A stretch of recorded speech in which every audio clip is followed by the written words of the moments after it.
বন্ধুরা, অরুন্ধতির সঙ্গে গল্প কবিতায় তোমাদের সবাইকে স্বাগত জানাই।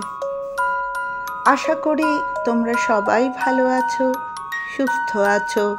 আজকে আবার কবিগুরু। তাহলে শুরু করা যাক আজকের গল্প।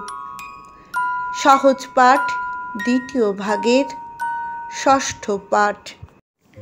উস্ত্রি নদীর ঝর্ণা দেখতে যাব। দিনটা বড় বিশ্রী। শুনছ বজ্রের শব্দ?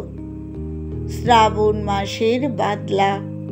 উস্ত্রিতে বান নেমেছে। জলের স্রোত বড় দুরন্ত, অবিশ্রান্ত ছুটে চলেছে। অনন্ত, এসো একসঙ্গে যাত্রা করা যাক। আমাদের দুদিন মাত্র ছুটি। কলেজের ছাত্রেরা গেছে ত্রিবেণী, কেউ বা গেছে আত্রাই। সাঁতরাগাছির কান্তি মিত্র যাবে আমাদের সঙ্গে উস্ত্রির ঝর্ণায়। শান্তা কি যেতে পারবে? সে হয়তো শ্রান্ত হয়ে পড়বে।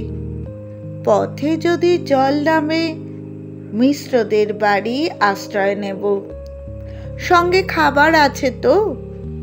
সন্দেশ আছে, পান্তুয়া আছে, বোঁদে আছে। আমাদের কান্ত চাকর শীঘ্র কিছু খেয়ে নিক। তার খাবার আগ্রহ দেখিনে। সে ভোরের বেলায় পান্তা ভাত খেয়ে বেরিয়েছে। তার বোন ক্ষান্তমণি তাকে খাইয়ে দিলে। কেমন লাগলো তোমাদের অবশ্যই জানিও। যদি ভালো লাগে লাইকস দিয়েও শেয়ার করো। আর যারা এখনো আমার চ্যানেলটি সাবস্ক্রাইব করোনি তাদের উদ্দেশ্যে আমার বিনীত অনুরোধ, দয়া করে আমার চ্যানেলটি সাবস্ক্রাইব করো। আর পাশে থাকা বেল আইকনটি অবশ্যই প্রেস করে দিও, যাতে নতুন ভিডিও দেওয়া মাত্রই তোমাদের কাছে ঝটপট চলে যায়। ধন্যবাদ।